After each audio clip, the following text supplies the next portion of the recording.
नमस्कार, बहुत बहुत स्वागत है आपका। आप देख रहे हैं स्वदेश खबर। मैं हूं आपके साथ प्रशांत पांडे।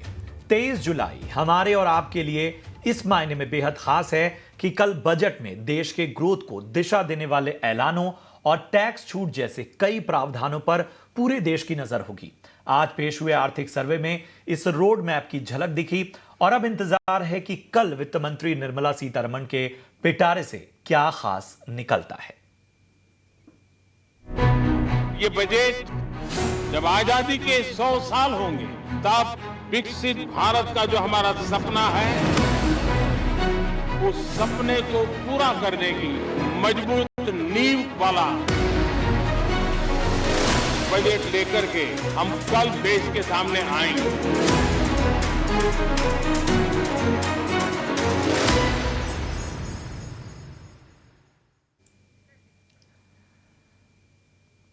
जी हाँ, तो ये है आज हम तमाम बातें आपके सामने रख रहे हैं और बताएंगे कि आखिर बजट से किस तरह की उम्मीदें हैं, क्या वो खबरें हैं जहां पर निगाह रखनी है। सबसे पहले बताते हैं कि आज बजट से लेकर बाजार तक की कौन सी बड़ी खबरें हमारे जो रिपोर्टर्स हैं वो आपके लिए लेकर आने वाले हैं। जी हाँ, आप देख सकते हैं कि बजट में टैक्स पर बड़ी खबर क्या है, ये बताएंगे प्रकाश प्रियदर्शी। बजट में एनपीएस में क्या बदलाव हो सकता है, इस एक्सक्लूसिव खबर को बताएंगे अनुराग शाह। एग्री सेक्टर पर किस तरह का फोकस रह सकता है, बताएंगे समीर दीक्षित। डिफेंस पर फोकस बजट में किस तरह से रहने वाला है, यह बताएंगे सुमित चतुर्वेदी। और रोज की तरह 5 का पंच लेकर आएंगे मेरे सहयोगी शरद दुबे।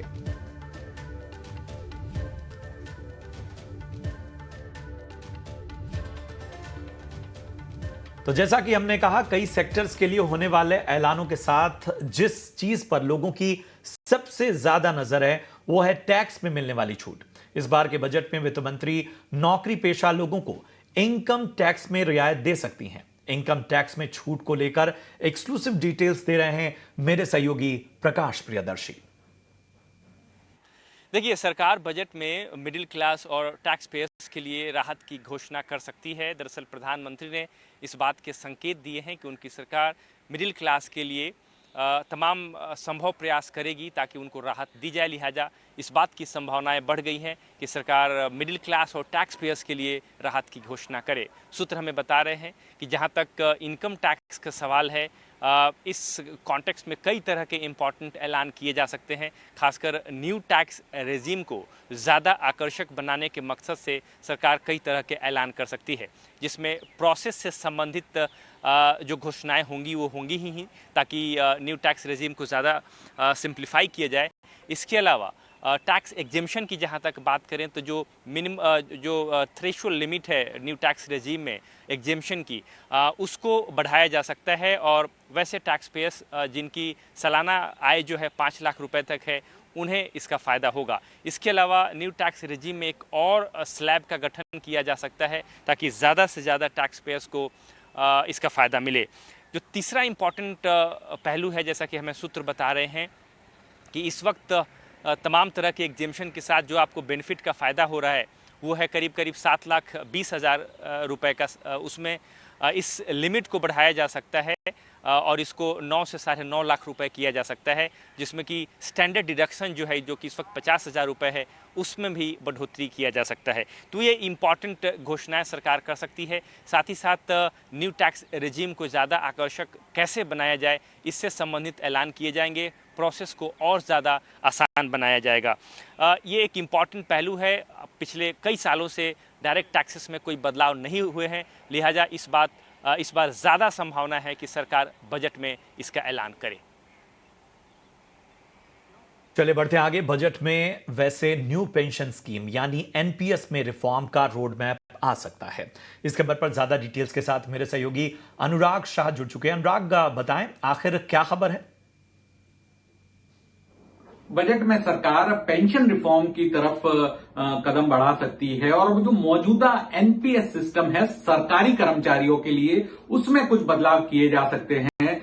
2023 के बजट में वित्त मंत्री निर्मला सीतारमण ने पेंशन रिफॉर्म की बात की थी और एक कमिटी गठन करने का ऐलान किया था। फाइनेंस सेक्रेटरी टीवी सोमनाथन की अध्यक्षता में, और उस कमिटी के द्वारा जो सुझाव दिया गया है वो हाइब्रिड पेंशन स्कीम का सुझाव दिया गया है, यानी एनपीएस और ओपीएस पेंशन के बीच की एक स्कीम जो गारंटी देगी 50% पेंशन की लास्ट ड्रॉन जो बेसिक सैलरी है उसका। जिस तरह से एनपीएस का जो रिटर्न है वो मार्केट लिंक होता है, और कई राज्यों से जो मांग उठ रही है ओल्ड पेंशन स्कीम में शिफ्ट होने की, लेकिन ओल्ड पेंशन स्कीम से सरकारी खजाने पे भार काफी आएगा, तो हाइब्रिड स्कीम पर विचार किया जा रहा है, जिससे इस हाइब्रिड स्कीम में जो एन्युटी तो पेंशन धारकों को मिलेगी ही, लेकिन एन्युटी के बाद अगर 50% के स्तर तक पहुंचने में कोई कमी रहती है तो वो टॉपअप जो है वो सरकार के द्वारा किया जाएगा। आंध्र प्रदेश के द्वारा इस स्कीम को लागू किया गया है, और तो उसी तर्ज पे पेंशन रिफॉर्म है वो हो सकते हैं, क्योंकि कई सारे राज्य जो है वो ओल्ड पेंशन स्कीम में शिफ्ट हुए हैं, जिसमें हिमाचल प्रदेश, पंजाब, झारखंड जैसे राज्य है। लेकिन सरकार का यह कहना है कि ओल्ड पेंशन स्कीम से सरकारी खजाने पे भार काफी बढ़ेगा, इसलिए हाइब्रिड पेंशन स्कीम जो एक बेहतर विकल्प है, जिससे सरकार के ऊपर, सरकारी खजाने के ऊपर भी भार काफी नहीं आएगा। शुक्रिया करेंगे अनुराग आपका इस अहम जानकारी के लिए। और वहीं विकास की रफ्तार जारी रखने के लिए बजट में फिर कैपेक्स पर फोकस रह सकता है। बजट में कैपेक्स ऐलानों को लेकर प्रकाश के पास एक्सक्लूसिव खबर है। जी प्रकाश, बताएं कैपेक्स को लेकर क्या तैयारी है? पिछले करीब 4 बजट से हमने कैपेक्स के ऊपर काफ़ी फोकस देखा है सरकार का, और उसमें लगातार बढ़ोतरी सरकार ने की है। और इसके पीछे का मकसद ये है कि सरकारी खर्चे के जरिए जो आर्थिक ग्रोथ की रफ्तार है वो बढ़ाई जाए, क्योंकि प्राइवेट कैपिटल इन्वेस्टमेंट उतनी रफ्तार से नहीं हो रही है जितनी की सरकार उम्मीद कर रही थी, और परिस्थितियों में बहुत ज़्यादा सुधार देखने को नहीं मिल रहा है। लिहाजा आगामी बजट में भी सरकार कैपेक्स पर फोकस रख सकती है। हालांकि अंतरिम बजट में करीब 11.11 लाख करोड़ रुपए के कैपेक्स का ऐलान किया गया था, और हमें सूत्र बता रहे हैं कि ये जो मोमेंटम है वो बना रहेगा और इस रफ्तार को सरकार बनाकर रखेगी। लेकिन जहां तक एलोकेशन का सवाल है वो फुल फ्लेज बजट में भी लगभग इसी रेंज में रहने वाला है, क्योंकि चालू वित्त वर्ष के अगर आप देखें तो 9 महीने का वक्त बाकी है। लिहाजा सरकार इसमें बड़े बदलाव नहीं करेगी। लिहाजा फुल फ्लेज बजट में भी जो कैपेक्स है, जो कैपिटल एक्सपेंडिचर टारगेट है, वो 11.11 लाख करोड़ के रेंज में ही रहेगा, और थोड़े बहुत बदलाव हो सकते हैं वो सेक्टर स्पेसिफिक डिमांड को देखते हुए, लेकिन बड़े बदलाव नहीं होंगे। इसके अलावा सूत्र हमें इस बात की भी जानकारी दे रहे हैं कि कुछ अहम सेक्टर्स हैं जिन पर फोकस रहेगा, सरकार उनके लिए हायर एलोकेशन करेगी, जिसमें road transport, highways, housing, rural development, ये इंपॉर्टेंट सेक्टर्स हैं। रेलवेज भी है जिसके लिए सरकार ज़्यादा एलोकेशन करेगी। लेकिन इन सब के बावजूद भी जो इम्पॉर्टेंट ट्रिगर पॉइंट है वो ये है कि जो फाइनेंशियल डिसिप्लिन का रोड मैप है उसको सरकार बरकरार रखेगी, उस टारगेट को अचीव किया जाएगा, उसमें कोई ज़्यादा डेविएशन नहीं होगा। लिहाजा वित्त वर्ष 2025 के लिए फिस्कल डेफिसिट का जो टारगेट है 5.1% उसको बनाकर रखा जाएगा, और साथ ही साथ वित्त वर्ष 2026 तक जो रोड मैप है कि फिस्कल डेफिसिट का जो टारगेट है उसको घटाकर 4.5% रखा जाए, उस पर सरकार अडिग रहेगी, जैसा कि हमें सोर्स बता रहे हैं। तो कैपेक्स के मोर्चे पर बड़े बदलाव नहीं होंगे, लेकिन जो ग्रोथ का मोमेंटम है उसको सरकार बनाकर रखेगी। जो फाइनेंशियल जो फिस्कल रोड मैप है उसमें ज़्यादा तब्दीली किए बगैर। जी शुक्रिया करेंगे इस अहम जानकारी के लिए प्रकाश आपका। वैसे बजट में रूरल सेक्टर, एग्री सेक्टर भी बहुत मायने रखता है, और बजट में एग्री सेक्टर पर खास फोकस रहने वाला है। बजट में एग्री सेक्टर को लेकर क्या क्या प्लानिंग है, क्या घोषणाएं हो सकती हैं, एक्सक्लूसिव डिटेल्स जान लेते हैं समीर दीक्षित से। समीर बताएं, एग्री सेक्टर को लेकर किस तरह से बजट में फोकस रहने वाला है? यूनियन बजट में सरकार का कृषि क्षेत्र पर विशेष फोकस रहने वाला है। सूत्रों की माने तो वित्त वर्ष 2024-25 के लिए एग्रीकल्चर सेक्टर के लिए बजटरी एलोकेशन तकरीबन 1,60,000 करोड़ रुपए के आसपास रह सकता है। हालांकि मंत्रालय की तरफ से मांग 2 लाख करोड़ रुपए से ज्यादा की थी, लेकिन इस बजट के जरिए सरकार 2 हिस्सों में विशेष फोकस करेगी। सबसे पहला यह है कि दलहन की पैदावार को बढ़ाना, और दूसरा होगा कि एडिबल ऑयल के इंपोर्ट को कम करना। दलहन की पैदावार बढ़ाने के लिए सरकार 2 दिशाओं में कदम कदम आगे बढ़ाएगी। सूत्र ये बता रहे हैं कि सरकार एक नई नीति के साथ सामने आ सकती है और उस नीति के जरिए सरकार का मकसद यही है कि साल 2027 तक दलहन के मामले में भारत को आत्मनिर्भर बनाना, यानी कि अपनी जो डिमांड है उसको पूरा कर पाए। और इसके लिए सरकार किसानों को अलग अलग प्रोत्साहन भी देगी। मसलन सरकार परचेज गारंटी स्कीम के साथ में आ सकती है। इसमें सरकार ये देख रही है कि अगर किसान ट्रेडिशनल कोई और फार्मिंग कर रहा है और वो अगर दलहन की तरफ शिफ्ट होता है, वो अगर दालों की पैदावार करता है, तो उससे सरकार परचेज गारंटी स्कीम के तहत पूरी फसल खरीदेगी। यही नहीं, जो किसान अगर शिफ्ट करना चाहते हैं, वो अगर दलहन की तरफ आना चाहते हैं, तो उसके लिए बाकायदा उनको गवर्नमेंट पोर्टल पर रजिस्टर करना होगा। इसके अलावा अन्य प्रोत्साहन भी किसानों को दिया जाएगा ताकि वो दलहन या फिर अगर हम बात करें तूर या उड़द दाल की अगर उसकी पैदावार वो करते हैं, बढ़ाते हैं, तो सरकार की तरफ से उनको पूरा सपोर्ट दिया जाएगा। बाकायदा जो गवर्नमेंट एजेंसीज हैं, नेफेड या फिर अन्य जो एजेंसीज हैं, उनके जरिए परचेज गारंटी स्कीम के तहत ये फसल पैदावार जो है दलहन की वो खरीदी जाएगी। दूसरा बात यह है कि सरकार ये भी कोशिश कर रही है कि एडिबल ऑयल का जो इंपोर्ट है इसको वो धीरे धीरे कम करे, अपने बलबूते पर वो सरकार उस मांग को पूरा कर पाए और एथेनॉल की तरफ जो डाइवर्जन है उसको भी बढ़ा पाए। तो एडिबल ऑयल को कम करने के लिए सरकार जो अन्य सब्स्टिट्यूट है उसको भी बढ़ावा देगी। तो ये कुछ अहम बिंदु रह सकते हैं, लेकिन इसके जरिए सरकार का पूरा फोकस ये है कि किसानों की आय भी बढ़े, जो पारंपरिक फसल है उससे अपने आप को डाइवर्ट करके वो अपनी आमदनी भी बढ़ाए और जो फिलहाल जरूरत है देश की उसको भी पूरा कर सके।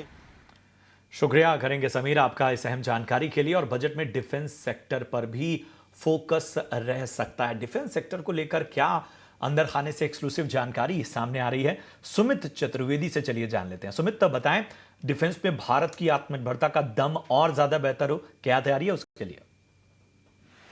इस बार के बजट में रक्षा क्षेत्र पर बड़ा फोकस रहेगा। रक्षा क्षेत्र के खर्चे बड़े हैं, इसलिए पैसा भी ज्यादा मिलना चाहिए और ऐसा ही होने की उम्मीद की जा रही है। बजट में रक्षा क्षेत्र के बड़ा जो भाग है पेंशन में जाता है, पर इक्विपमेंट की जरूरत भी है, जो कह सकते हैं हथियारों की जरूरत भी है, उसके लिए भी बजट में प्रावधान होगा।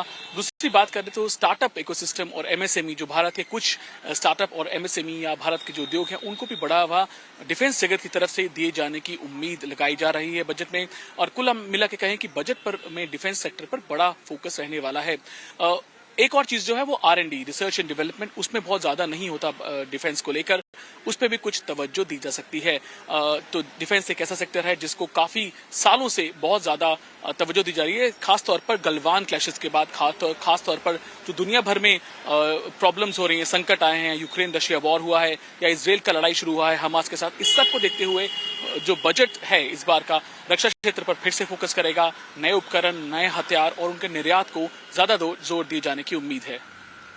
शुक्रिया करेंगे सुमित आपका। और रेल बजट में इस बार पिछले साल के मुकाबले 30% की बढ़ोतरी हो सकती है।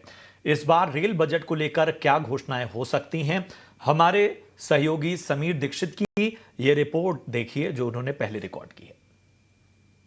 सरकार का पूरा फोकस देश के इंफ्रास्ट्रक्चर को मजबूत बनाना और आगे बढ़ाने पर है और इसकी झलक आगामी बजट में आप रेलवे सेक्टर के लिए कुछ अहम ऐलान के रूप में देख भी सकते हैं। सूत्रों की माने तो रेलवे सेक्टर के लिए बजटीय आवंटन वित्त वर्ष 2024-25 के लिए तकरीबन 3 लाख करोड़ रुपए रह सकता है। लेकिन फोकस एरिया क्या होगा? सबसे पहला फोकस एरिया होगा अमृत भारत ट्रेन, यानी कि जन साधारण ट्रेन। रेलवे का लक्ष्य यह है कि मौजूदा साल में 25 अमृत भारत ट्रेन चलाई जाएं, जो कि ज्यादातर नॉन एसी कोच आधारित ट्रेन होती हैं और जिनकी डिमांड भी ज्यादा है। तो ये 25 ट्रेनों में से 2 ट्रेनें तो फिलहाल पटरी पर चल रही है।